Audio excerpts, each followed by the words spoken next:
Bonjour et bienvenue dans Le Gorille, deuxième épisode avec Eddy. Et aujourd'hui, on reçoit Florent de CrossFit Sestio à Lille. Donc on va parler de ton parcours, de ta vision du CrossFit et on aura d'autres questions pour toi par la suite. Eddy. C'est ça, tout à fait. Comment ça va déjà ? Écoute, une bonne session de bodybuilding avec toi ce midi, ça ne peut qu'aller. Et un petit aparté sur la musique choisie pour l'intro de Jus, au top. Stylé son intro. Ouais. Génial. Ah, ça c'est cool. Parfait. Donc, est-ce que tu peux te présenter brièvement, nous donner un petit peu ton parcours, etc. Ouais, tranquillement. Carrément. Écoute, moi j'ai 35 ans, donc 5 ans de moins de toi, je vous tenais quand même à le rappeler. Même si j'ai moins de cheveux que Eddy. Écoute, moi j'ai toujours été dans le milieu du sport, professionnellement parlant, et de passion aussi. J'ai ouvert donc ma salle de sport CrossFit Sestio à Lille depuis 10 ans. C'était en 2015. Bravo. Avant ça, j'ai été 3 ans coach sportif. J'avais de la volonté d'apprendre le métier dans des clubs qui sont sur l'île qui s'appellent Domios Club. Ok. Et avant ça, j'avais eu mon diplôme de licence STAPS, mention haltérophilie, musculation. Donc voilà un petit peu le parcours professionnel en sens inverse. Oui. Et, sportivement parlant, on va dire, je me suis vraiment mis au sport, on va dire de compétition et sérieusement avec l'haltérophilie, qui a maintenant, donc j'avais commencé en 2008, donc ça remonte un petit peu. Okay. À 18 ans, j'ai commencé l'haltérophilie, et c'est là aussi où, à cette époque, commence à arriver le CrossFit. Donc il y avait moins d'informations, forcément avec les réseaux sociaux et tout qu'aujourd'hui, mais j'avais vraiment ce côté, mais c'est incroyable ce qu'ils font, tu vois, avec cette spécialité haltérophilie, cette spécialité gym et cette spécialité cardio, et tu voyais donc les reach running avec le bandeau à l'ancienne. C'est là que j'ai commencé à m'intéresser à ça, au CrossFit, à la programmation, et ce genre de choses. Voilà un petit peu le parcours sportif. D'accord, donc toi tu voyais déjà le point positif du CrossFit dans l'arrivée de l'haltéro, parce qu'on sait qu'au début, quand le CrossFit est arrivé, pas mal de clubs haltéro ont un peu pointé du doigt cette nouvelle discipline qui venait un peu donner une mauvaise image à l'haltérophilie, quoi. Ouais, ça a mis le temps, hein. Ça a mis le temps, on va dire, quand je faisais de l'haltérophilie, il n'y avait pas encore ça. Ça a mis quelques années à arriver. Des personnes forcément, on dit ouvrir une salle de CrossFit, mais avant, on est en France, ouvrir une salle de CrossFit, il faut ouvrir une entreprise. Oui. Et ça demande beaucoup de choses, beaucoup d'huile de coude pour y arriver. Donc plus facilement, disons, les personnes qui n'avaient pas beaucoup de salles pouvaient s'entraîner dans des clubs d'haltéro. Et là, ça pouvait être vu d'un bon œil ou d'un mauvais œil. C'est toujours, ça dépend de l'ouverture des coachs, des sections d'haltérophilie. Mais voilà, je pense que pour ta question là, ça a été difficile pour l'haltérophilie, la fédération, de joindre quand même quelque chose avec le CrossFit, puisque ça a apporté beaucoup de monde. On voit le nombre de licenciés qui a explosé de toute façon avec ça, surtout que ce soit homme ou femme, mais surtout avec les filles, parce que naturellement il y a plus de garçons de toute façon qui faisaient de l'haltérophilie, mais beaucoup plus de filles entre aujourd'hui et il y a 10 ans, il y a 15 carrément. ans ou il y a 20 ans, ça a vraiment totalement changé. Donc je pense que ça a quand même apporté beaucoup pour ce monde-là, mais ça a été un échange de toute façon dont procéder. Ouais, je suis d'accord là-dessus, de mon point de vue. N'ayant jamais pratiqué l'haltérophilie en club, mais on y voyait directement l'intérêt que le CrossFit pouvait y amener. Et moi, je vois là localement, à Saint-Quentin, c'était très compliqué quand on parlait de CrossFit versus haltérophilie. On se faisait pointer du doigt, quoi. C'est pas comme ça, c'est pas comme ceci, c'est pas comme ça. Au lieu d'y voir simplement quelque chose qui, comme j'expliquais à l'époque au responsable de ce club, où je lui disais, mais le CrossFit reste un sport généraliste. Et le fait de y intégrer des parties spécifiques, ça peut permettre à des clubs qui pratiquent ce spécifique d'y amener de nouveaux adhérents. Et bon, c'était un peu plus compliqué. Là, c'est en train de se démocratiser un peu chez nous. Chez vous, ça a sûrement pris avant, mais là, clairement, chez nous, à Saint-Quentin, ça fait peut-être 1 an. On a toujours une quinzaine d'années de retard, quoi. Oui, bah c'est ça. Tu as du temps de retard, même. Tu le vois aux États-Unis. Ça va venir le CrossFit, en l'occurrence des États-Unis, mais même le côté haltérophilie qui est un petit peu différent. Tu vois, aux États-Unis, comment se passent les clubs et avec les programmations, les coachs de clubs, mais ça n'a pas le même fonctionnement, qu'en France. Mais tu vois un petit peu l'apport aussi du CrossFit, mais bon, qui est plus à l'échelle nationale du coup, puisque ça vient des États-Unis sur l'haltérophilie. Techniquement, en tout cas, c'est sûr qu'il y a de toute façon une grosse différence. Et pendant longtemps, il y avait une grosse différence. En haltérophilie, quand tu fais une compétition, tu as 3 juges qui regardent un seul athlète à la fois, qui a 1 minute pour passer. On va regarder les temps de bras. Il ne faut pas qu'il y ait de temps de bras, en l'occurrence. Il faut pas, par exemple, on voit en compète de CrossFit, je vais dire souvent, mais on a tous l'image, quelqu'un qui va faire un clean, partir sur l'avant, poser son genou, et limite faire une fente pour remonter, tu vois, tu vois le genre. Voilà, c'est sûr qu'en haltéro, non, ça doit être propre, parce que le genou peut pas toucher, aucune partie du corps autre que les pieds peuvent toucher le sol. Ouais, vraiment ces standards qui sont forcément, imposés. après, c'est toujours pareil. Tu vas voir le pire, donc celui que les gars de l'haltérophilie ne connaissent pas le CrossFit, ils vont regarder, ça c'est des gars qui font un semblant d'haltérophilie. Donc forcément que derrière, ils ne sont pas forcément bien accueillis de par ce côté-là. Après, on peut le prendre aussi, comme moi j'ai essayé de le faire, plutôt ouvertement. Et ok, si tu n'as pas l'haltérophilie, c'est le genre de sport où il faut 10 000 répétitions pour maîtriser le mouvement.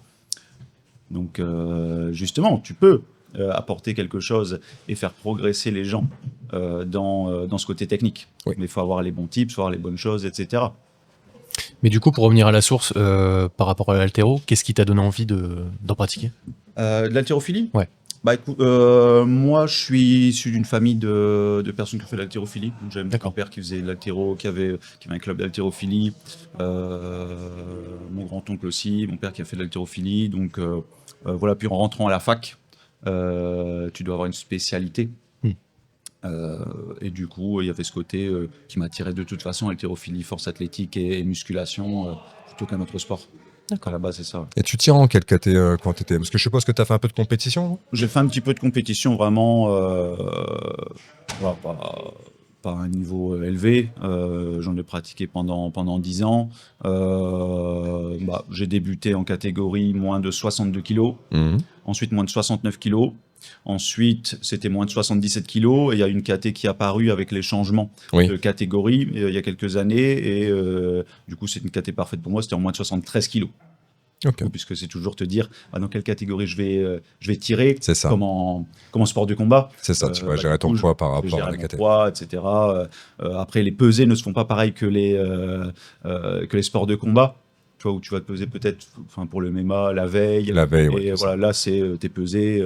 Là, t'as pas de cutting. 1h30 avant de tirer. Donc, tu manges pas juste avant, mais globalement, tu vas pas arriver avec moins 15 kilos. C'est pas possible. Et tes barres all-time comme ça c'est en 73, c'est 107 au snatch et 135 à l'épaule jeté. Clean jerk. Bien, propre. Pour le poids de corps, c'est beau. Bien. Et du coup, aujourd'hui, tu penses que tu es toujours capable de soulever autant écoute, c'est sûr que là, je le fais, non. Après, je fais plus d'haltérophilie. Donc là, je fais du CrossFit. Après, j'ai ça fait longtemps que je pratique ça, donc j'ai une épaule un petit peu douloureuse et puis j'ai eu une hernie discale. Donc je fais globalement plus trop de snatch, c'est vraiment le mouvement qui va me faire mal, donc je vais plus en faire. Après, tu vois, juste en faisant donc plus du tout d'haltérophilie, que les WOD, que les WOD de CrossFit. J'ai fait une compétition pour m'amuser en équipe il y a quelques mois, en septembre. Tu vois, sans entraînement, j'avais pas fait d'arraché depuis vraiment de l'année. J'avais pas fait d'arraché l'année 2024, mais l'année 2023, j'en avais pas fait depuis plusieurs années. J'ai peut-être fait un snatch à la limite à 40 kilos, tu vois, juste pour démontrer. Et sur un ladder, j'ai fait 95. D'accord. Sans entraînement. Sans entraînement haltéro. Tu vois, donc voilà, globalement, je sais que forcément, tu sauras que tu sais toujours faire un minimum. Donc voilà, je saurais toujours faire 95 au snatch et 120 à l'épaule jetée, sans vraiment s'entraîner spécifiquement, on va dire. Mais bon, voilà, après derrière, tu dois mettre de la glace sur ton épaule, donc c'est pas... Ouais, c'est pas top non plus. Après, on dit toujours quand on est dans le sport de compétition comme ça, toujours compétition versus sport santé. Donc, qu'est-ce qu'on recherche aujourd'hui? Toi également, je suppose que voilà, tu veux perdurer et t'entraîner le plus longtemps Clairement. possible. Donc, il y a un moment, mais il faut savoir mettre le côté compétiteur de côté et vouloir bouger le plus longtemps possible, quoi. C'est clair, c'est clair. Ok, bah c'est déjà un bon début de podcast, hein, déjà au taquet. Donc, vas-y, je viens sur la suite. Ouais, alors du coup, comment ça s'est fait? Est-ce que pour toi c'était naturel de te lancer dans le coaching? Comment t'as commencé? C'était quoi tes débuts? Sur quel type de public? Oui, ça a été, de toute façon, quand tu fais STAPS, donc ce qui est une licence à la faculté des sports, c'est pour devenir préparateur physique. Mhm. Donc, à la sortie, tu ne deviens pas préparateur physique dans du haut niveau ou avec des sportifs professionnels. Donc, tu vas devenir plus facilement coach pour déjà gérer les programmations sur du niveau plus bas, parce que plus tu avances, plus ça va être pointilleux. Mhm. Donc, très rapidement, j'avais ce plaisir à coacher, parce que dans tes études, tu dois faire des stages, tu fais des choses comme ça, donc tu apprends pendant les 3 ans de licence, et c'était du public qui était plutôt sédentaire. D'accord.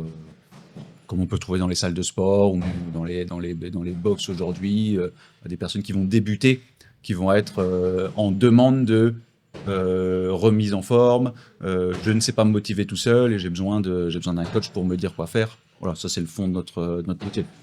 L'aspect santé. Donc, et pour toi, s'il y avait vraiment 3 qualités pour devenir un bon coach, ce serait quoi? Ça serait l'écoute.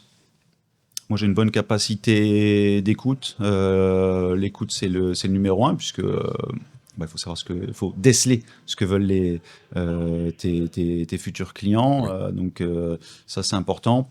La ponctualité. Parfaitement d'accord. La ponctualité, une chose fondamentale du métier de coach. En troisième, ça serait la discipline. Ça serait la discipline, puisque tu dois toujours apprendre de nouvelles choses.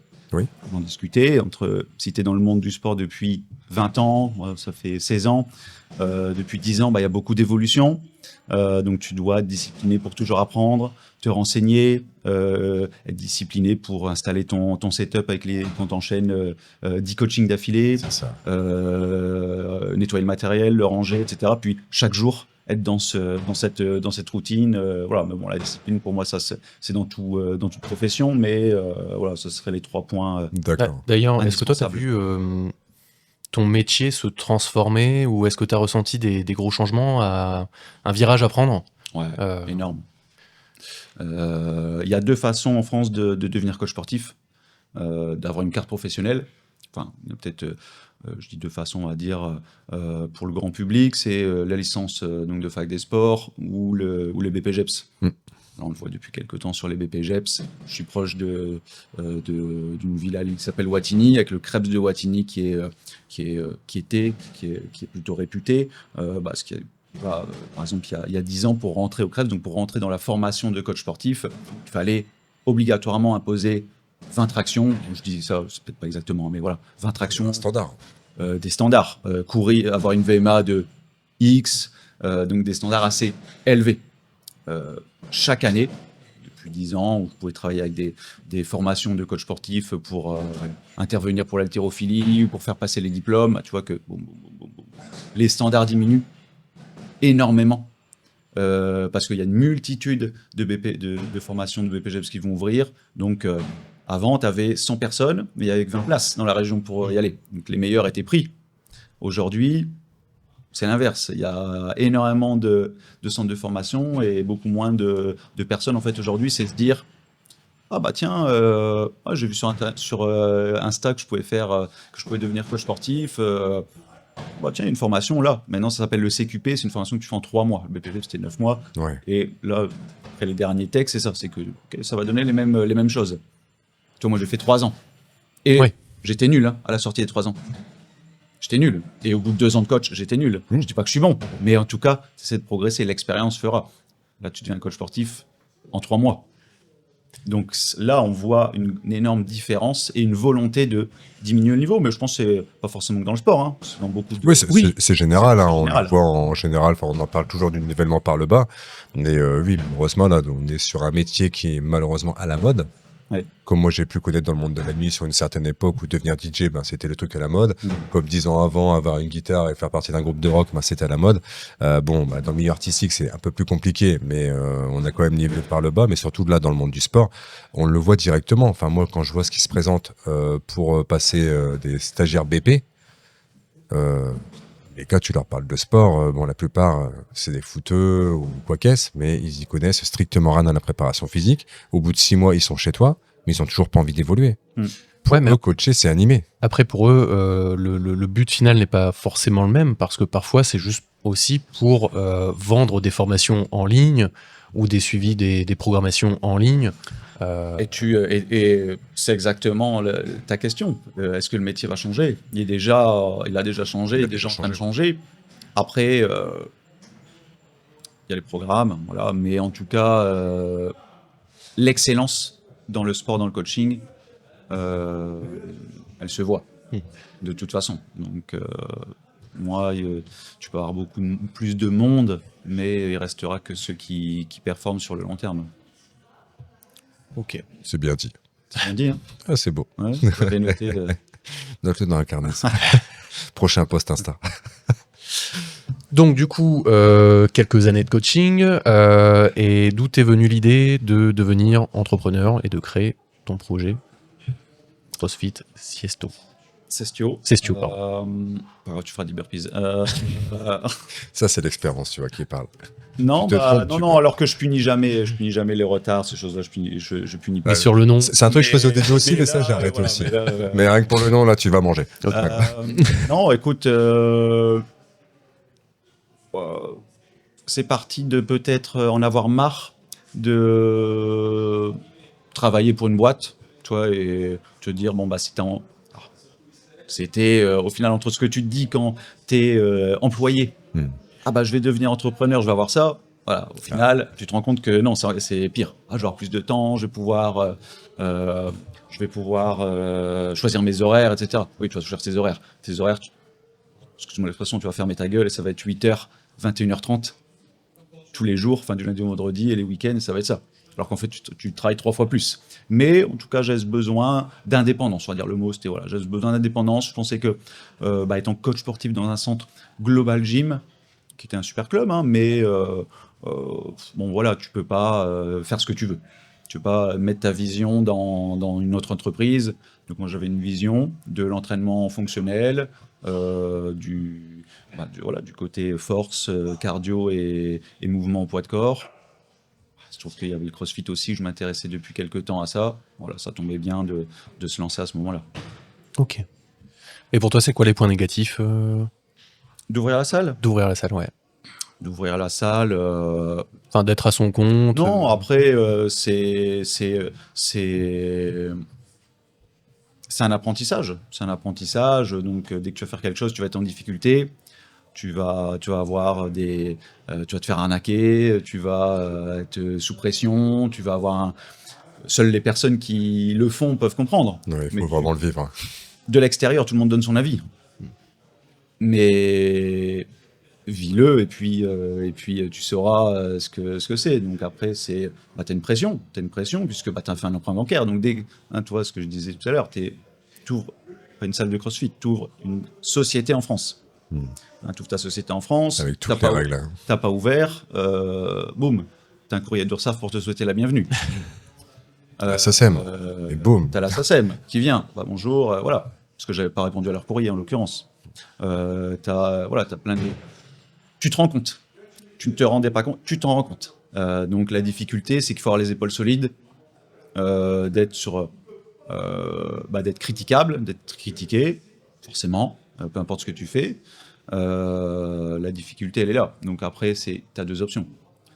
Soit ça te ronge, t'en as marre, et t'envoies tout valser, c'est tout. Soit tu te dis, c'est une formidable opportunité de progresser. Moi, c'est ce que je me dis. Donc, t'apprends, tu progresses, tu la fermes, et puis tu travailles, quoi. Donc, voilà. Mais en aucun cas, je regrette. En aucun cas, je regrette parce que je me vois pas être là à 35 ans, enfin, pour moi, en tout cas, être toujours employé. Tu vois, voilà. Donc, j'avais ce besoin d'indépendance et je l'ai rempli. Donc, pour ça, je suis content de ça. C'est un beau parcours. Puis aujourd'hui, tu as quand même ce truc, enfin, on en parlera sûrement tout à l'heure, dans ce que tu fais, ce que tu développes en dehors de la boxe. Donc avec cette transmission aussi via les formations que maintenant tu fais pour les entrepreneurs aussi. Donc il a ce côté-là aussi où maintenant ça fait quoi? Ça fait quelques années qu'on se connaît et Flo a toujours été dans ce truc de transmission. Donc c'est ce côté coach qui ressort, mais coach dans l'entrepreneuriat aussi, tu vois. Il a toujours eu ce côté un peu bienveillant et de transmettre. Enfin moi je sais que plusieurs fois, voilà, je me suis orienté vers Flo pour lui poser des questions parce que je suis un bébé dans l'entrepreneuriat et ouais, il a toujours été de bonne écoute et encore merci pour ce petit coup de main. Avec plaisir. Est-ce que tu peux expliquer un petit peu brièvement quelles sont les étapes pour se lancer dans la création d'une box? Pour la création d'une box de CrossFit, écoute, c'est avoir une carte professionnelle. Ouais. Alors, pour ouvrir, t'es pas obligé d'avoir une carte professionnelle, mais en tout cas, tu auras besoin d'avoir un coach, forcément, puisque c'est une entreprise de coaching qui a une carte professionnelle. Ok. Donc, il y a bien deux choses, mais ouvrir sans avoir de diplôme de coach et dire je vais coacher, c'est illégal. Donc, tu peux. Dans ce cas-là, tu seras le gérant de la société et il faudra un coach. Donc, souvent, c'est plus rentable d'être le propre coach de sa salle, puisque payer un coach dès le début, c'est pas possible. Donc, ça, c'est le premier point. S'orienter vers CrossFit pour passer les levels, level 1, level 2 à partir maintenant, de cette année. Donc, quand tu ouvres, forcément, je pense qu'il y a un petit délai quand même pour arriver. Un an, je crois qu'il te laisse un an pour... Mais pour utiliser le nom CrossFit, tu es obligé d'avoir les level 2, le owner, le responsable de la salle doit avoir ça. Créer une société, te rapprocher d'un expert comptable, créer une société SARL, SAS, SASU, URL, pour ouvrir ta boîte. Ça peut même se faire sous un monde associatif, mais bon. Voilà. Trouver un local, trouver des financements pour acheter du matériel. Donc après, il y a toujours un moment, un cercle où tu dois prendre un risque parce que la banque te prête pas si t'as pas trouvé de local. Le local, tu vas pas le prendre si t'as pas un financement derrière. Donc il y a un moment où tu es obligé de signer le bail, tu vois, et de pas avoir encore ton emprunt à signer. Donc il y a toujours un risque là-dessus. Et puis après, trouver des entrepreneurs, puisque forcément, on va s'orienter dans des entrepôts, parce qu'il y a le CrossFit qui fait du bruit, etc. Donc tu peux pas te mettre au 3e étage d'un truc de bureau. Tu dois trouver donc le bon local. L'emplacement, bien sûr, très important. Faire les travaux et puis respecter tes délais. J'imagine que tout n'a pas dû fonctionner comme tu le pensais au moment de la création. Est-ce qu'il y a une anecdote ou tout ce qui n'a pas fonctionné, c'est trouver les financements. Trouver les financements pour faire un prêt pour l'achat de ton matériel et financer les travaux. C'était, pour moi, je pense beaucoup, c'était 9 refus de banque. Enfin, ou 8 refus et le 9e c'était OK, alors qu'en te disant, je vais aller voir ma banque, allez, j'en prends une 2e au cas où. Et puis là, tu vois, tu t'es confronté tout. C'est la première chose que j'ai faite. Je vais voir pour trouver un financement. OK, là, je me suis dit, on ne prête pas aux salles de sport indépendantes. On ne prête pas là, en ce moment. On ne prête pas à votre projet, on n'y croit pas, ceci, cela. Et tu arrives vite à dire, OK, je fais le projet, je ne fais pas le projet. Donc, voilà. Coup de chance à un moment d'avoir quelqu'un. J'ai quelqu'un qui s'est libéré. C'est les directeurs d'agence qui choisissent. Bon, OK, je peux sortir l'argent, on peut faire le prêt. Voilà. C'est l'anecdote. Toi, tu ouvres en 2015, donc le CrossFit en France, c'est de l'inconnu, quoi. C'est ça. C'est effectivement les conseillers bancaires vont regarder. Voilà, ça dépend qui, mais on part aller chercher très loin. Ils ont des accords, d'autres pas. Il y en a, on ne prête pas aux salles de sport indépendantes. On prêtait aux salles de sport franchisées, par exemple, mais aux indépendants, on ne prête pas. Forcément, CrossFit, oui, on ne connaissait pas, de toute façon. Donc, c'était difficile à ce moment-là. Mais bon, après, je pense que c'est toujours difficile, de toute façon, en tant qu'entrepreneur, d'avoir un financement. C'est le nerf de la guerre. Nous, c'était ça aussi. Donc, pas mal de galères, franchement, là-dessus. Et pourtant, on était déjà ouvert, entre parenthèses. Quand on a fait la reprise de l'établissement, on était un peu ouvert. Donc, on avait expliqué, on avait prouvé par A plus B qu'un business plan canon, etc. Et non, quoi. Ah, ça suffit pas. Donc, Ça ouais, suffit c'est pas. Il tel faut quel qu'il y ait un facteur chance. Mm. Mais le facteur chance, faut le provoquer. aussi. Le facteur chance, voilà, tu peux pas dire tu as de la chance. Quelqu'un. Ou ah bah moi j'ai pas de chance. Non, ça c'est des conneries. T'as un nom, ah bah j'ai eu non, nanana, nanana, ça marche pas. Voilà. Toi, non, t'as eu un nom, ok, bah, je vais continuer jusqu'à temps que moi je fasse ce que j'ai décidé comment ça se passe. Ok, et aujourd'hui, c'est combien de personnes bossent pour toi? Bah, c'est des personnes en freelance. Ouais. Mais ça représente combien Non, très peu. J'ai une toute petite équipe avec Jérôme qui fait les shootings photos, vidéos qu'on a fait ici aujourd'hui. J'ai un associé pour la société Nurbox et après j'ai deux coachs pour CrossFit Sestio. D'accord, ok. Très belle box, hein, faut que je t'y emmène quand on sera de passage sur l'île. Et ceux qui sont sur l'île, n'hésitez pas à aller voir Flo sur l'île. Vous serez bien reçus et bien coachés surtout. Jus, tu pourrais y faire tes ouais. burpees. Ouais, comme ça, bah, ça sera l'occasion. On le filmera. On filmera les 10 burpees chez Avec Sestio. Jérôme. Tu nous parlais justement de In Your Box. Bon, on a tourné un petit peu tout à l'heure. Moi, In Your Box, c'est le logiciel qu'on utilise chez CrossFit Saint-Quentin, donc pour toute la gestion, le planning, etc. Tu peux nous présenter l'application, nous dire pourquoi tu as créé cette application, comment t'es venue l'idée, nous expliquer un petit peu l'histoire de In Your Box. L'histoire de In Your Box, c'est une discussion au bon moment avec mon associé Zacharia, qui avait déjà réfléchi à un logiciel, parce qu'il faisait du CrossFit chez nous aussi, donc il pouvait se rendre compte qu'il y avait quelque chose à faire. Tout simplement, c'est de l'entrepreneuriat, c'est aussi des opportunités. Pour moi, c'était l'utilisation d'un logiciel Deci+, compliqué. Une application mobile pour les clients, version 1, donc jusque quand même en 2020 peut-être, ou quelque chose comme ça. Voilà, ancienne. Oui. Et pas à l'époque de logiciels qui vont tout regrouper.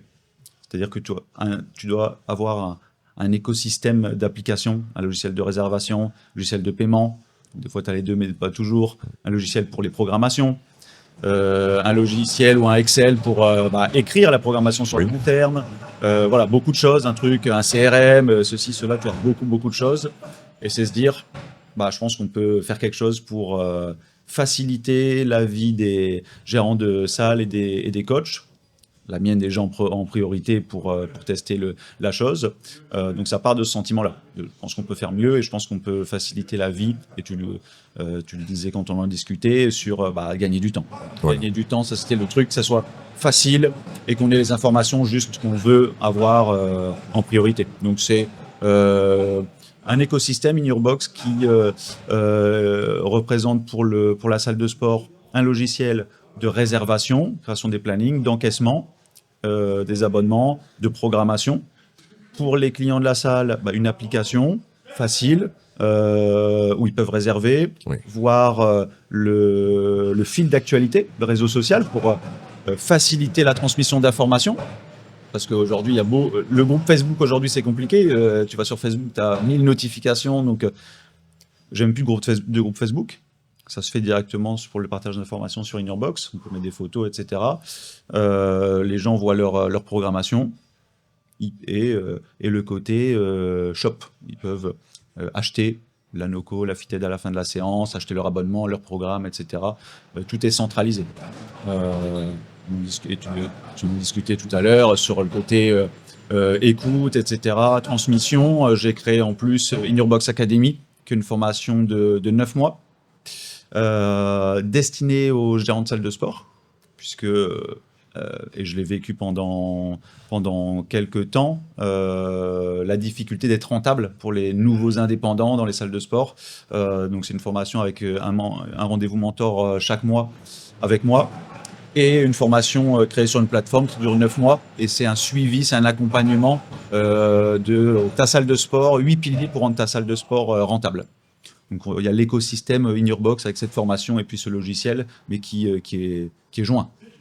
Ok, donc ça peut aussi s'adresser, pour ce qui est de la formation, ça peut aussi s'adresser pour des personnes qui sont débutantes dans, comment dire, dans Dans l'entrepreneuriat, dans la gestion de l'entrepreneuriat, box, ouais. tout ça.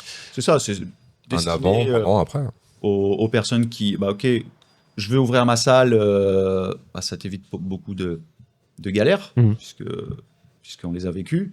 Pendant, parce que tu te rends compte que, ok, je fais beaucoup de choses, des fois j'ai beaucoup de gens dans ma salle, sur la méthode CrossFit, j'ai beaucoup de monde, je dois augmenter mon nombre de places, 15 personnes, 20 personnes, 25 personnes, mais j'augmente mes charges à côté, j'ai pas forcément, les honneurs se paient en dernier, voire ils se payent pas. Dans la formation, c'est ce qu'on voit dans les statistiques. C'est le gros souci en France. Enfin, il y a des pourcentages, mais c'est monstrueux. Hein. Ouais. Le nombre d'honneurs qui se payent pas. C'est plus que 50%. C'est fou. Donc, pour éviter de devoir se prendre un job en plus, il y a des choses à faire. Il y a des choses à faire à le gérer comme une entreprise. Donc moi, je me suis aussi formé pour ça. Il y a l'expérience de 10 ans d'entrepreneuriat. Et je lis beaucoup, je me forme beaucoup. Voilà, j'ai toujours quelque chose en cours, en train d'apprendre. Donc forcément, ça, j'ai pas commencé il y a 10 ans. On va dire, j'ai commencé à vraiment me former il y a 6 ans. C'est ce qui a fait que je suis en mesure de, même si j'apprends toujours, hein, mais d'accompagner. Mais encore une fois, on a besoin ce que je fais avec les rendez-vous des honneurs, c'est aussi une écoute, répondre à des choses. J'ai ce problème-là. Qu'est-ce que je peux faire, voilà. Ok. On va prendre le virage CrossFit et comment tu vois l'évolution depuis tes débuts dans la discipline?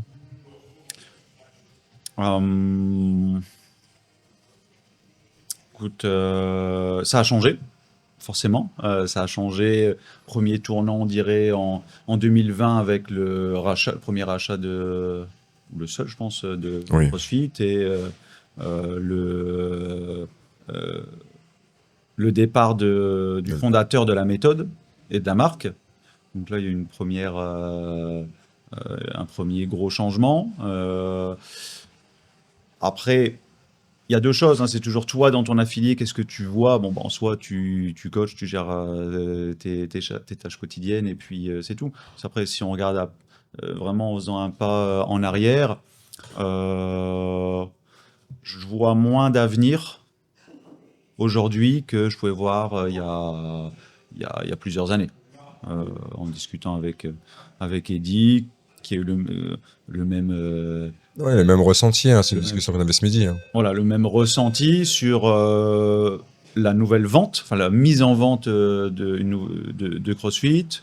Il y a eu des choses il y avait eu l'augmentation de l'affiliation. Moi, je suis de mon côté un peu plus sceptique sur notamment la marque que je vois comme une méthodologie.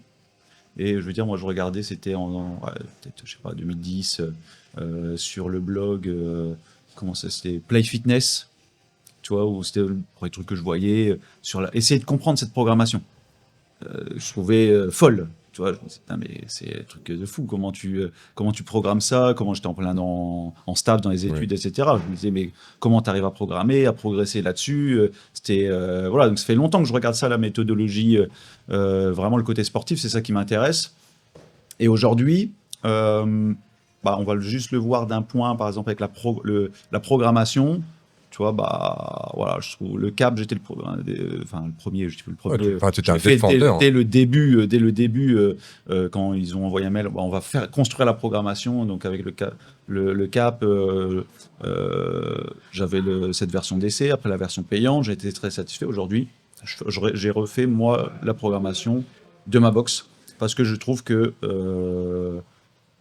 c'est moins bien. Voilà. Tu trouves que la marque a pris le dessus sur la programmation? Je trouve que la marque elle a pris le dessus, mais à la fois il y avait pendant longtemps c'était pour les affiliés. Je parle pour moi, je vais parler en mon nom, mais je pense d'autres aussi. C'est il n'y a pas ce côté d'aide au business. Et Greg Glassman, c'est une méthodologie sportive pour mettre les gens en bonne santé. Tu vois, alors que, oui, parce que quand tu ouvres une société en France, c'est compliqué, etc. Tu dirais, mais maintenant je dois payer mes charges, je suis en galère, etc. Donc, on aurait aimé un accompagnement à ce moment-là. qu'aujourd'hui, il y a quelque chose dans... Ouais, avec Mais l'affiliate ressources, etc. Voilà, un qui est peu de très, marketing. très limité. Et on nous avait vendu... enfin, la justification de l'augmentation des prix, c'était aussi qu'il y avait un gros travail de marketing, et justement là-dessus qui allait être fait dans les accompagnements entrepreneurial mondial, avec des personnes, des mentors dédiés à l'échelle mondiale pour gérer ça. Je pense que ça n'a pas pris. Pas Je sais encore. pas si ça existe encore. On a mis quelques fichiers Canva qu'on va passer sur le. Voilà, tu as des fichiers Canva pourris, Oui. faut le dire. Donc c'est vrai, quand tu te dis, bah, il y a l'augmentation, ok, tu vois, c'est normal, tu augmentes. Donc, aucun problème. Mais en tout cas, sur la justification officielle, bah, c'était pas la bonne justification pour moi.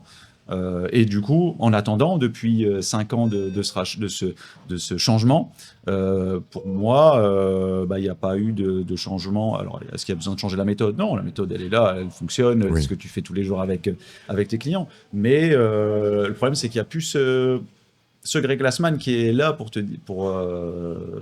dire ça. Donc là, ben, elle a créé autre chose. C'est ça, Netflix. on en parlait tout à l'heure, et Netflix, on commence à se poser des questions. Et, bah, je regarde là-dessus. Je fais ma preuve, enfin tout ça, mais c'est un peu le CrossFit Journal. Chaque jour, tu as une recette saine, un entraînement fonctionnel à haute intensité, varié, et une partie d'intelligence, une ressource scientifique qui appuie ça. Là, on est sur une méthodologie. Quand tu dis, bah, les gens viennent dans ta salle, bah, je voudrais être en forme, ce qu'ils veulent, c'est ça. Ok. Bah, tu t'appuies sur quelque chose de scientifique, de prouver, ok, ça marche, et après l'expérience, tu sais que ça marche vraiment. Ok. Mais c'est pas normal d'aller voir autre chose que la marque que tu payes pour ça. Après, en soi, le fondateur, vu qu'il est plus là, ben, forcément, on savait parce que je crois que Glassman, quand il est parti quand on l'a poussé gentiment à la porte, j'ai vu sur quelques forums, donc il était bloqué pendant 5 ou 6 ans, et il y avait une clause de non-concurrence, je crois. Okay. Et donc là, c'est pour ça qu'aujourd'hui, cette clause de non-concurrence, elle a sauté. Oui, bah, c'est tout nouveau. Je pense que c'est depuis septembre 2021, grand maximum, que ça s'est sorti. Et là, ils sont en train de développer développer ça. Quand je voyais sur le groupe, ouais, excuse-moi. Sur le groupe WhatsApp, il y avait donc hier soir une conversation donc avec Ellie, etc. Donc qui en parlait parce que mine de rien, comme le proposait Ellie, c'est aller voir et aller lire ce qu'il y a dedans parce que réellement il y a vraiment du contenu hyper qualité. Maintenant, c'est vrai que personnellement, encore sur le dernier podcast, je faisais partie des défendeurs de l'affiliation et j'en fais toujours partie. C'est pas un retournement de veste, c'est simplement me dire que là.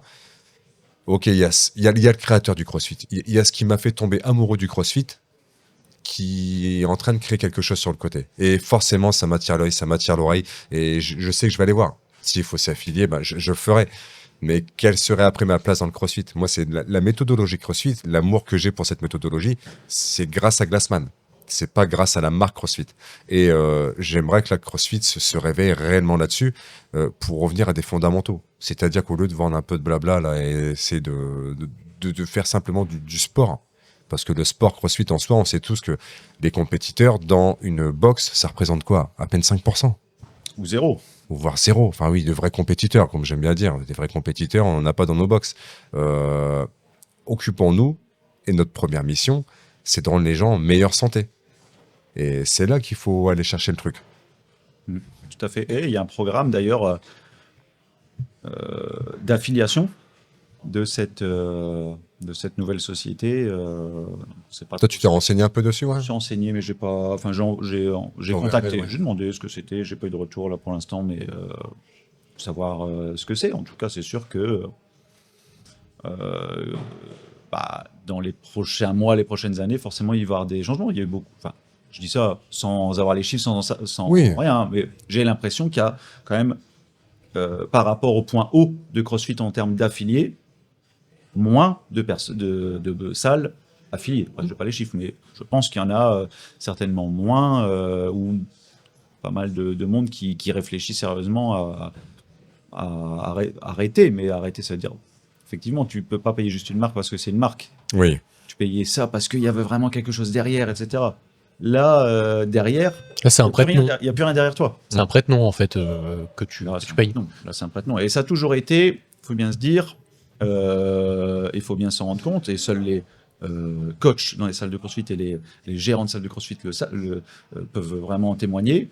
Est-ce que le CrossFit, pour les nouveaux, c'est je vais aller là parce que c'est du CrossFit, ou est-ce que c'est je vais pas y aller justement parce que c'est CrossFit? Parce que CrossFit, c'est beaucoup de on voit en premier la compétition, les CrossFit Games, avec ce qui s'est passé, mais même avec c'est pas le sport qu'on prône et qu'on fait chaque jour.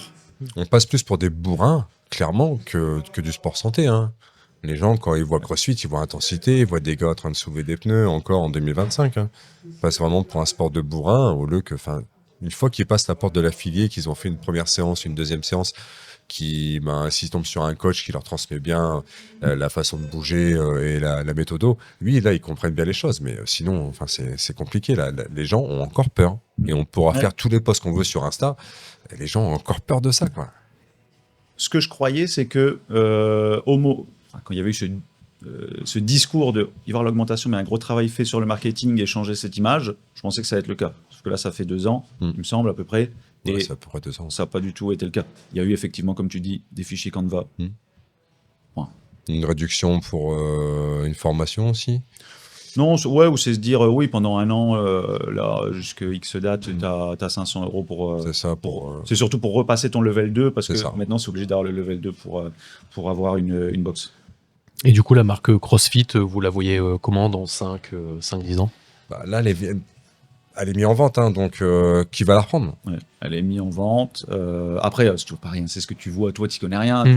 Tu vois des blogs spécialisés parler de ça. Hein, mais comment je la vois, moi, sur le déclin. Maintenant, là, aujourd'hui, je me dis, sur le déclin. Parce que si à côté, tu as un truc avec Greg Glassman et qui refait la même chose, et c'est il y a 10, 15, 20 ans, c'est ce qui donnait envie aussi. Peut-être que tu t'orientes plus là-dessus que sur le CrossFit. Avec l'Irox maintenant aussi, il y a une grosse concurrence sur les formations, sur beaucoup de choses. Moi, je la vois plutôt sur le déclin que sur qu'un avenir. Je vois pas d'avenir parce que tout simplement, il y a pas. C'est une méthodologie. C'est une méthodologie. Et il n'y a personne qui est capable de faire évoluer, même peut-être cette méthodologie, puisque c'est une méthodologie qui a été créée il y a pas mal d'années, qui donnait un sens à te dire, il y a les gars qui s'entraînent tout seuls dans les salles de musculation, il y a qui savent pas quoi faire. C'est un produit exceptionnel pour l'état de forme, on va pas relancer le truc, mais c'est la meilleure méthode pour les gens pour être en forme, pour diminuer la masse graisseuse, avoir un taux de masse musculaire cohérent, densité osseuse. Chronique. Voilà, c'est formidable. Mais du coup, peut-être qu'à un moment, tout évolue. Maintenant, si on dit c'était il y a 20 ans, il y a beaucoup d'études nouvelles, il y a beaucoup de choses. Sur la nutrition, peut faire évoluer des choses. Ou alors, il faut recruter quelqu'un, ou il faut qu'il y ait quelqu'un qui prenne le lead dans l'entreprise pour amener une source scientifique. Mais forcément que le sport, et le sport de haut niveau aussi, est basé sur les sciences. Regarde en NBA, on a les personnes qui sont recrutées aujourd'hui, c'est des analystes, statisticiens, basés avec le développement de l'intelligence artificielle. On regarde les chiffres. Il y a toujours des coachs sportifs, des préparateurs physiques pointilleux qui vont gérer le truc, mais c'est basé sur des données où tu vois les footballeurs avec leurs brassières. C'est tout. Maintenant, c'est de la data. Hein. C'est de la data. Tu vois, et donc c'est scientifique. Là, c'est rien de scientifique. Tu paies juste. Là, j'ai l'impression, tu sais, qu'ils restent là. Ils se disent on laisse le truc en roue libre. On le tire au maximum et puis voilà. Là, moi, c'est le sentiment que j'ai. Ils ont conscience que la méthodologie CrossFit en soi ne mourra jamais parce que ça peut pas. Des gens comme toi, comme moi, on continuera à coacher autour de ça et on continuera à travailler autour de ça. Et de la faire évoluer aussi. C'est ça, de le faire évoluer au sein de nos box. Mais l'entreprise CrossFit en soi, si tonton Glassman commence à taper à la porte, et je pense que si c'est ce qui va se passer, il va y avoir des virages à prendre. Ouais. Oui, mais Et c'est ce que. Et regarde, dans les salles, on change. Aerox, c'est comme ceux qui disent ah bah le CrossFit non, ça a toujours existé, c'est de faire des burpees, ça a toujours existé les burpees. Tu vois, non, tu vois, c'est non. Mais c'est comme dans les salles, il y a de plus en plus d'Aerox. Ouais. Il y a de plus en plus une popularisation là de la course à pied. Dans les courses sont blindées là. Tout le monde se remet à courir. On rigolait pendant le confinement, mais tout le monde se remet à courir. Des courses comme les gens ont besoin d'avoir travaillé, de sentir qu'ils ont travaillé, etc. Il faut pour moi faire un virage aussi. Regarde, pour revenir sur la programmation CAP que je suis plus là, alors que je l'ai toujours suivi. Il n'y a plus de voie le dimanche. Il n'y a plus de cours le dimanche. Tu n'as plus le droit de faire de sport. Tu t'adresses à une programmation pour les salles de sport. Donc, ok, on fait plus de cours. Alors, ils me l'ont justifié, j'ai demandé, mais je n'ai pas compris la justification. Mais, non. Tu vois, tu es obligé, toi, d'amener ce que les gens veulent. Si tu te dis, non, je dois faire absolument... je dois faire absolument ça, des cours avec un metcon de 5 minutes, voilà, je dois faire absolument ça. Au bout d'un moment, si les gens, ils n'aiment pas, ils vont pas venir. Donc, au bout d'un moment, ils ont envie de faire plus... Enfin, ce qu'on voit, à échelle locale, hein, tu vois, peut-être que c'est faux, peut-être que chez eux, ça se passe autrement, mais... À échelle locale, les gens, ils aiment bien se dépenser, faire beaucoup de choses, que ça soit varié aussi. Mais et apprendre des choses. Apprendre des nouvelles choses, faire des trucs à la mode. L'Aerox à la mode, faire des choses à la mode. Et du coup, toi, t'en penses quoi de l'Aerox? C'est quoi ton avis là-dessus? Bon, donc c'est un business aussi. C'est une course de fitness. Ça permet aux gens de faire du sport, de se challenger. C'est top. Tu vois, c'est top. Après, il faut être dedans. C'est ce qui permet aux personnes de faire un peu plus de courses à pied, de faire des jeux. Ouais, il faut être un peu dans le... faut proposer ça. Il faut être un peu dans le move aussi. Tu peux pas fermer les yeux là-dessus. Mais je pense que l'avenir, plutôt sur les trucs fonctionnels comme ça, serait vers des athlètes hybrides. De la course à pied, du renforcement musculaire, tu vois, les triathlons, les Ironman, tu vois, ça, c'est en forte croissance aussi. Voilà, quoi qu'il arrive, tu peux pas te dire je suis pas à la mode. Quand tu es entrepreneur, regarde les salles, il y avait beaucoup de salles de sport avant, il n'y avait pas de salle de CrossFit, pas de salle d'entraînement fonctionnel. Qu'est-ce qu'il y avait comme salle? Des grandes salles de Global Gym avec Zoom, il y en a toujours, mais il y en a quand même beaucoup moins. C'est moins là-bas. Ces salles qui ont fermé, c'est quand même, on va dire aussi avec l'accélération des fermetures avec le Covid, des salles où il y a du step, de la Zumba, des cours, des body pump, une partie musculation sur machine, et tu vois, une partie courco, une partie musculation sur machine, il y en a beaucoup moins. Ça a été remplacé par des Basic Fit, des fitness parks, des on fitness et des salles de CrossFit. Tu vois et des studios. Leur structure de ces Global Gym là, c'est un espace entraînement fonctionnel, un espace, ils ont carrément tout réuni. Un espace sur machine, un espace cardio, un espace courco. Maintenant, ils ont fait de tout. Aujourd'hui, tu te dis, et je pense à la mode, on la voit. Tu te dis, ok, j'ai passé. Non, je veux ouvrir une salle de sport, je veux passer mon diplôme. Est-ce que je vais faire un BPGEPS avec mention courco et mention force, donc courco, c'est-à-dire je vais apprendre les chorés, travailler sur la musique, faire du step, ce genre de choses, et ouvrir ma salle qui va proposer ça, plus un parc musculation sur machine, et là, tu vois, c'est pas à la mode. Tu vas te dire, je vais plutôt faire un studio, ou une salle de CrossFit, c'est ça. Ou travailler en ligne. Je partirais plus là-dessus. Après, ça peut fonctionner justement, puisque maintenant qu'il y en a moins. Oui, maintenant qu'il y en a moins, si tu arrives à sortir du lot. C'est là où il faut toujours voir que tu dois pas faire comme les autres. Oui. Mais c'est vrai que par exemple, le step, je sais qu'avec Ousmane, on suivait un gars là aux États-Unis. Le mec, il te fait des cours de step sur du gros son hip-hop, un truc fat et tout. Ça, c'est un délire. Ouais. C'est limite, tu dis, un cours de step comme ça, vas-y, file-le-moi. Franchement, je dirais sans problème. Vas-y. C'est un truc de fou. En musique, tu veux dire? Ouais, en musique, les gars, l'animateur, c'est de l'animation à fond. Il faut vraiment être très très fort, quoi. Ouais. C'est vraiment des trucs. C'était impressionnant. Ouais. Mais c'est vrai que l'Aerox, moi j'ai eu un peu de mal au début. Après, j'ai pris l'affiliation. Je savais pas trop comment me placer par rapport à ce sport-là, parce que j'avais l'impression que tous mes adhérents voulaient partir là-dessus. Et après, c'est vrai que en prenant un peu de recul, je me suis dit, ne réagis pas comme les gars ont pu réagir à l'époque avec l'haltéro et l'arrivée du CrossFit. Parce que j'aurais été contradictoire dans mon discours. C'est-à-dire, je ne peux pas dire, bah non, je veux pas faire d'Aerox à la salle. Aujourd'hui, on a des cours qui ressemblent légèrement à ça. Moi-même, je vais en faire un ce week-end à Bruxelles, qui était pas du tout prévu, mais on va s'amuser là-bas. Et on y va avec quelques-uns de nos adhérents et on va s'amuser là-bas. Moi, je pars du principe où le futur de nos salles, ça restera la préparation physique généralisée, grâce à la méthode CrossFit. Et nos adhérents, ensuite, iront peut-être pas que en compétition de CrossFit. Ils iront se faire un Aerox, un trail, un ultra trail. Enfin, vraiment, on sera là pour les préparer généralement. Et ensuite, eux, ils iront s'éclater dans leur spécificité sur le côté, quoi. Oui, bah, il faut que... Pour durer, de toute façon, les gens ont besoin de s'amuser, ont besoin de variété, ont besoin de challenge. Donc, te dire, bah, ok, je peux avoir le meilleur plan du monde, programme d'entraînement, si je m'amuse pas, si je le fais tout seul dans mon coin.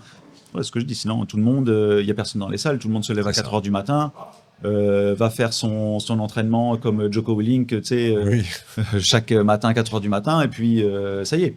Non, tu vois, donc il faut que les gens s'amusent, donc il y a ça, il y aura d'autres choses, c'est l'évolution normale. Le principal, c'est qu'ils viennent. Tu l'as pris le virage Aerox ? Je l'ai pas pris dans le sens où je vais pas m'affilier sur ça, mais En soi, l'affiliation, c'est pas pour avoir après, été les gens font ça. Après, en soi, bah, voilà, je veux dire, ils courent, il faut, dans tes WOD, ça te prépare à ça. Tu cours, tu fais,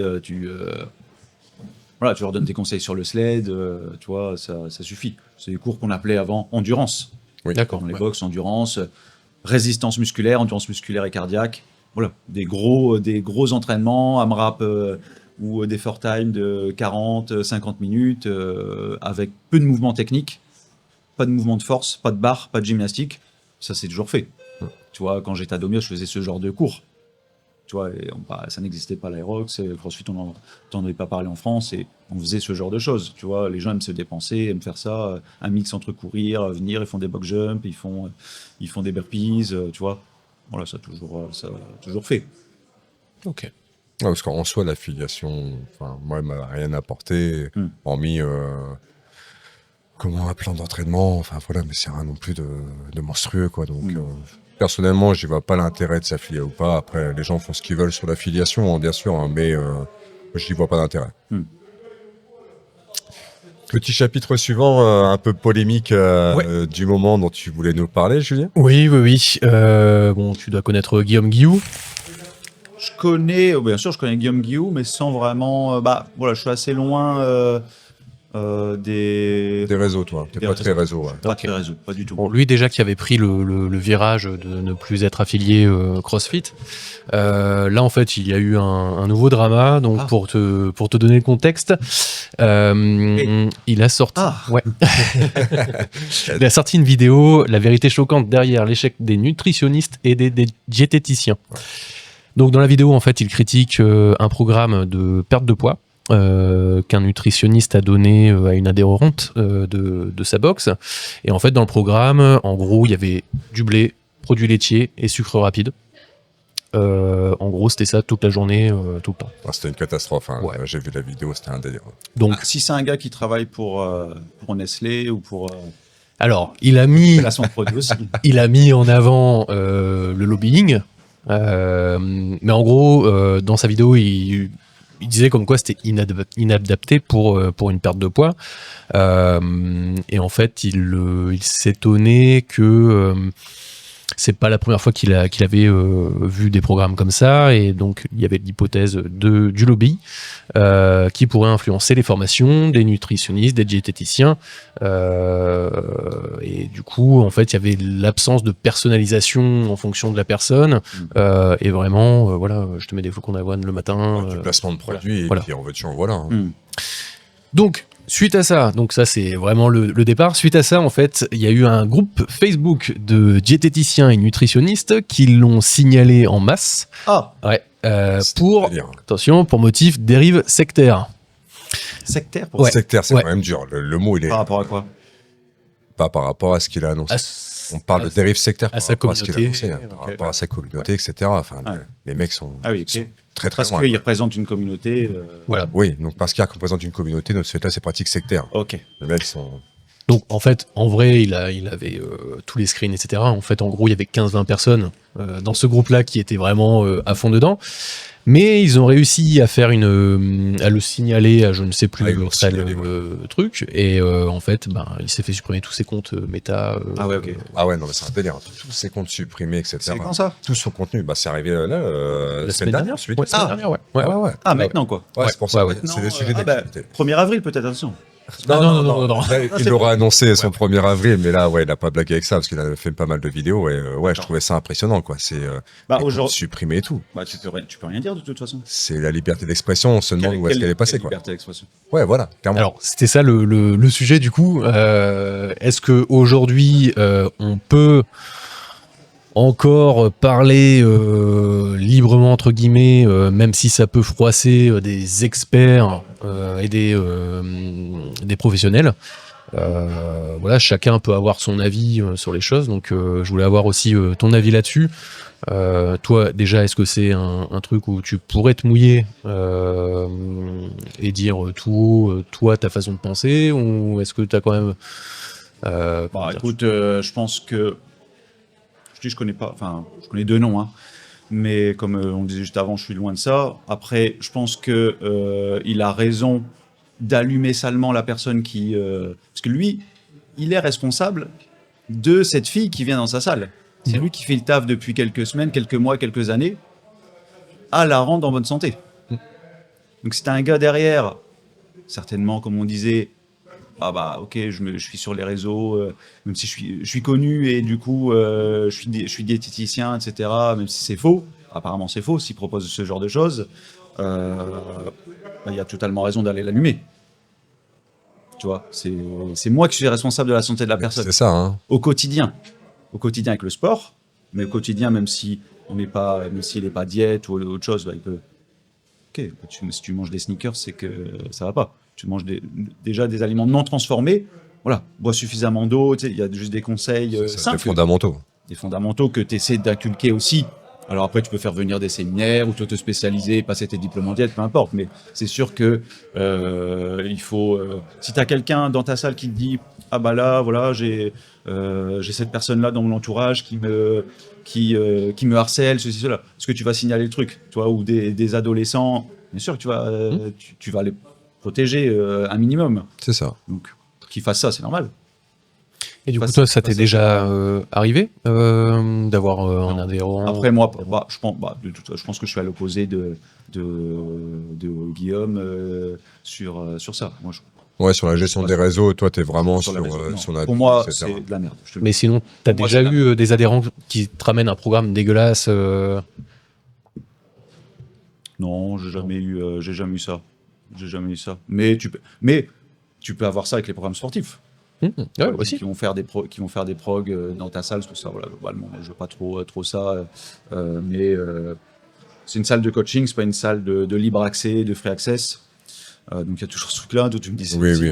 ça c'est toujours le truc à faire très attention. Tu regardes certaines prods, Bah, c'est correct. la merde, Ah oui. tout simplement. Puis de toute façon, ils vont faire le gars va faire un ou deux watts chez toi et après il va faire trois entraînements de sa prog. Mais le coach, il regarde même pas ce que c'est les entraînements qu'il fait. Moi, quand je fais une prog, je dis à la personne, fais soit de là, et voilà, je te donne un complément. Je lui fais sa semaine en entier d'entraînement. Si c'est pour dire, tiens, voilà, il y a 3 entraînements. Et puis le gars à côté, il va faire 3 trucs, mais c'est contre-indiqué par rapport à ce que je lui donne, ou l'un ou l'autre. Donc forcément que pour moi, ça doit être recentré dans une seule personne qui gère ta programmation sportive ou qui gère ta programmation nutrition. Il peut pas avoir forcément que tu vas affirmer quelque chose dans ta philosophie de sport santé, de bien-être, de coaching. Voilà, après, sur les réseaux, Non, Flo, il est très très loin des réseaux là-dessus. pour moi, ça c'est voilà, des gars qui aiment bien parler sur les réseaux. Voilà, tu sais que c'est du vent. Non, moi je parle. Si j'ai quelque chose à dire, je le dis en face. J'ai dit le truc. Souvent tu dis la chose. Ah ok. Et derrière ça va être amplifié sur les réseaux, etc. Voilà, là, il n'y a rien à dire quand c'est ça dessus. C'est soit pour se faire connaître, soit pour faire du buzz, soit parce que t'as rien d'autre à foutre. Voilà, donc moi c'est très loin de ça. Après lui c'est peut-être son outil aussi.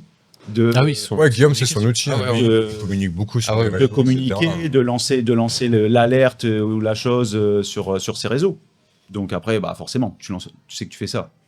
Tu allumes la personne, je ne sais pas s'il allumé en donnant son nom, Non, autre non. chose, mais Enfin, tu sais que ça a été entre deux en fait. tu sais que derrière, tu auras une réponse, et puis ceci, et puis cela, et puis ça va durer combien de temps? Pendant ce temps-là, tu t'occupes pas des gens qui sont là, tu t'occupes pas des entreprises, tu fais rien. Tu es juste là, à pianoter sur ton téléphone. Donc voilà, moi j'essaie de vivre dans le réel. Ouais, Voilà, un truc comme ça, non, j'irai pas de toute façon faire des polémiques sur les réseaux, ça c'est clair, c'est pas ma façon de faire. Ouais, puis t'as vu tendance à te prendre la tête, hein, tu vois, cette gestion des réseaux-là. Moi, je sais que j'ai une période aussi où j'avais souvent tendance à pousser des coups de gueule sur les réseaux. Quand je voyais un truc qui me saoulait, j'avais tendance à...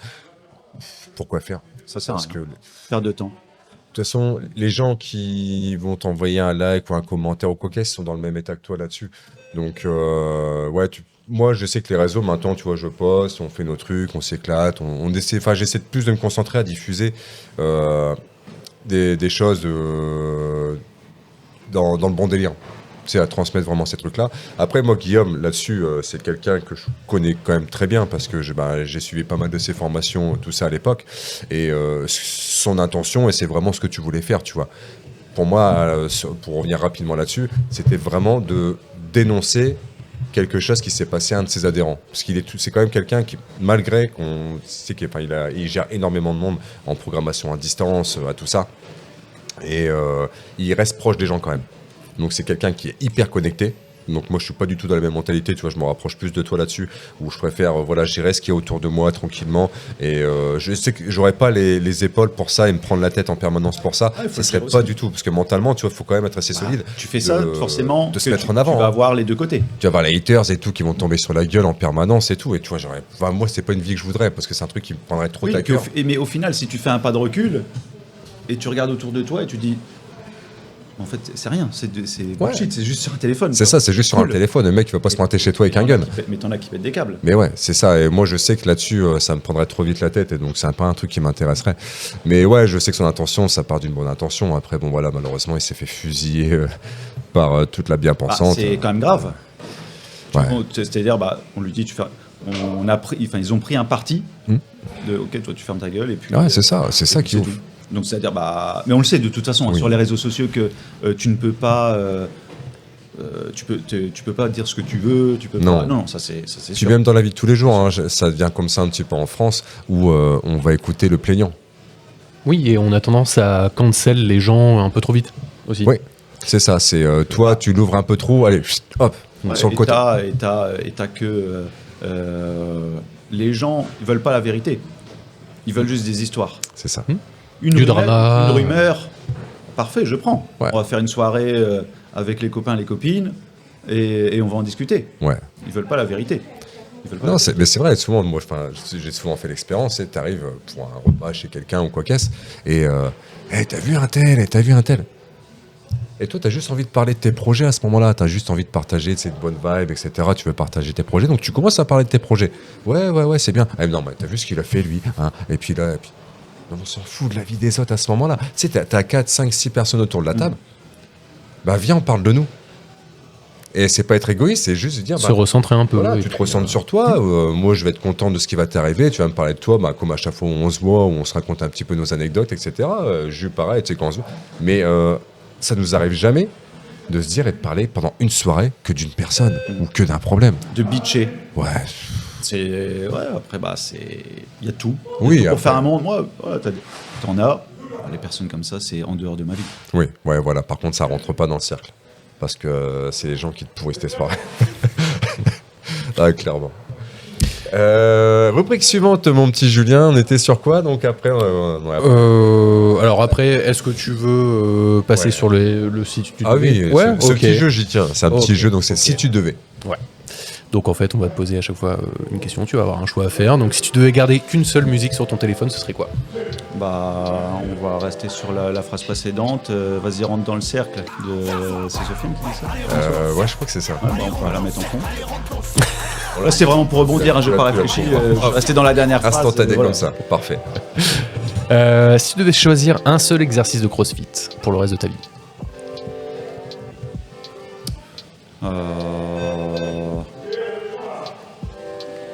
Des villes presse. Si tu devais choisir une seule qualité pour réussir dans la vie. Discipline.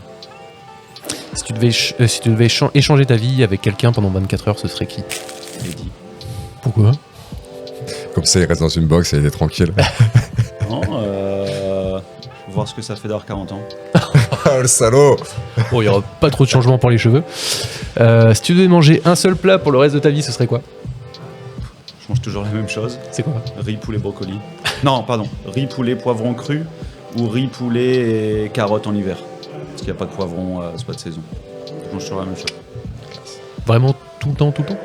Midi et soir, et le matin, c'est omelette avec du concombre. Et puis, même la collation, c'est flocons d'avoine avec de l'eau et de la whey et des fruits secs.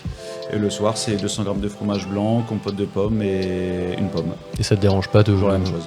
Toujours la même chose. Tu vois, C'est ça que j'adore, parce que le fait que tu parles de ça, c'est souvent des moments où on a pas mal de consultations alimentaires, et on explique aux gens qu'il y a un moment où manger la même chose, c'est pas grave.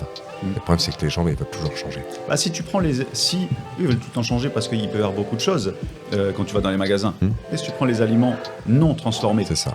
du riz, des pâtes, des pommes de terre, tu vois ce que je veux dire, il y en a déjà plus beaucoup. Ça se renferme assez vite. Hein. Voilà. Si tu devais partir en voyage et tu ne pouvais emporter qu'un seul objet, ce serait quoi? Me dis pas une valise. Non, la réponse toute trouvée. Un petit élastique à mettre autour des chevilles, autour des genoux. C'est ce que je prends toujours quand je voyage en avion. Et pour éviter les positions et pour éviter de relancer mon hernie, je mets ça autour de mes genoux. Et je travaille toujours activation des fessiers en étant assis sur mon siège. C'est pas bête ça. Bah, tu vois, je prendrais ça pour moi aller en Guadeloupe cet hiver. Ouais, cet hiver. Bah, c'est mon petit rituel fin d'année. Pendant que tout le monde reste dans le froid, je me casse au soleil. Donc, la même chose. Je penserai à toi pour la Guadeloupe à ce moment-là. Petite dédicace à Arnaud qui doit nous regarder, qui nous fait un petit peu de pub aussi de la Guadeloupe. Donc, salut mon gros. Salut Arnaud. Si tu devais décrire ta journée parfaite.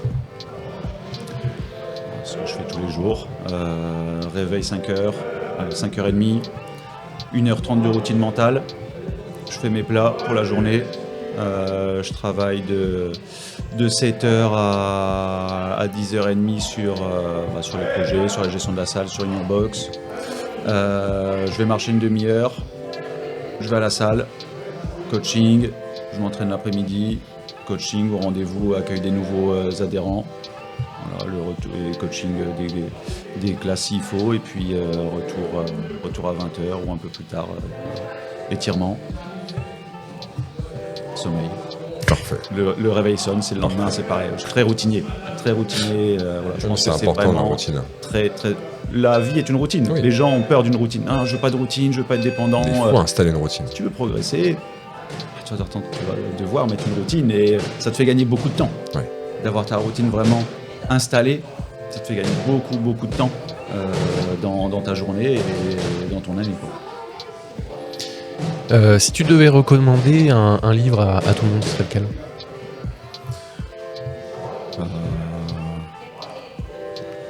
Ça serait le titre. Quel est le titre exact?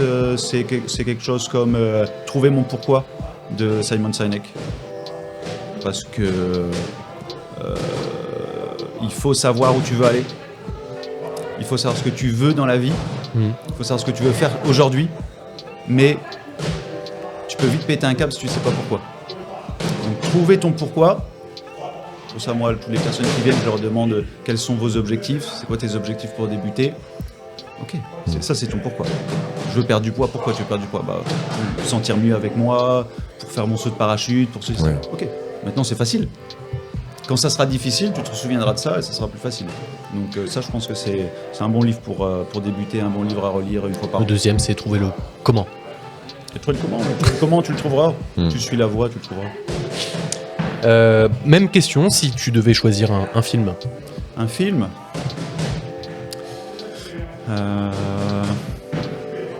une trilogie, The Godfather, Le Parrain, C'est lequel ton préféré?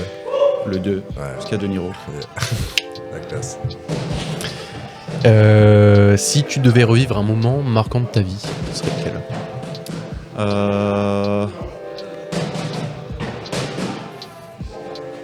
On pourrait dire la rencontre avec ma chérie. Pour voilà, un petit peu de La romantisme. C'est beau. Bah, tu vois, c'est ce que je dis d'habitude sur ce genre de choses. Ça ne coûte rien et ça fera plaisir. Bonjour à madame. Bon bah voilà, on a terminé. Bah ouais, c'était un bon moment, bien cool. Hein. Ouais. Ça a été? J'ai adoré. Eh ben, ça, c'est Je bien. reviens. Eh ben, tu reviendras Demain, quand tu c'est veux. ça la même Et bah ouais, bah c'est pourquoi pas la prochaine fois on prendra le matos, on se sera peut-être Avec comme grand ça, plaisir. il viendra faire ses burpees et puis voilà comme 10, ça. hein, 10. Vous êtes bienvenus. Oui, ben, ça va. Il y a le coût de la vie aussi qui monte. Ouais, on sait jamais, peut-être 20, on verra. Bon. On se fera un petit training avec les gars là-bas et puis ouais, on se refera un petit Avec épisode grand avec eux. plaisir, ce serait génial. Bah, en tout cas, merci de nous avoir suivis. On vous dit à bientôt. Pour l'instant, on ne sait pas encore qui on va inviter, mais on reviendra le mois prochain certainement. Salut! Salut les gars.